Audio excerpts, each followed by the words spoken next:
شروع اللہ کے نام سے جو بڑا مہربان نہایت رحم والا ہے۔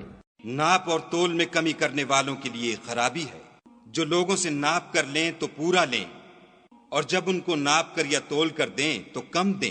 کیا یہ لوگ نہیں جانتے کہ اٹھائے بھی جائیں گے، یعنی ایک بڑے سخت دن میں، جس دن تمام لوگ رب العالمین کے سامنے کھڑے ہوں گے۔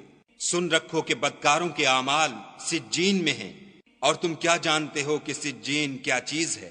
ایک دفتر ہے لکھا ہوا۔ اس دن جھٹلانے والوں کی خرابی ہے، یعنی جو انصاف کے دن کو جھٹلاتے ہیں، اور اس کو جھٹلاتا وہی ہے جو حد سے نکل جانے والا گناہ گار ہے۔ جب اس کو ہماری آیتیں سنائی جاتی ہیں تو کہتا ہے یہ تو اگلے لوگوں کے افسانے ہیں۔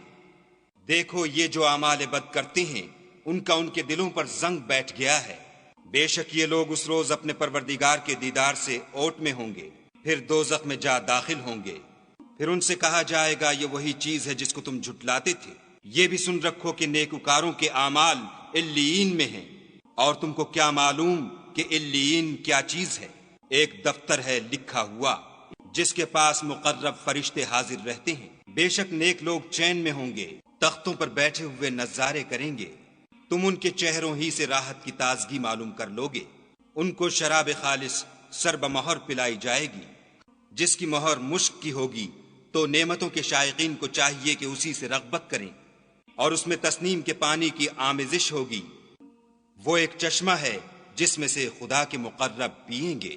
جو گناہ گار یعنی کفار ہیں وہ دنیا میں مومنوں سے ہنسی کیا کرتے تھے، اور جب ان کے پاس سے گزرتے تو حقارت سے اشارے کرتے، اور جب اپنے گھر کو لوٹتے تو اتراتے ہوئے لوٹتے، اور جب ان مومنوں کو دیکھتے تو کہتے کہ یہ تو گمراہ ہیں، حالانکہ وہ ان پر نگراں بنا کر نہیں بھیجے گئے تھے۔ تو آج مومن کافروں سے ہنسی کریں گے، اور تختوں پر بیٹھے ہوئے ان کا حال دیکھ رہے ہوں گے، تو کافروں کو ان کے عملوں کا پورا پورا بدلہ مل گیا۔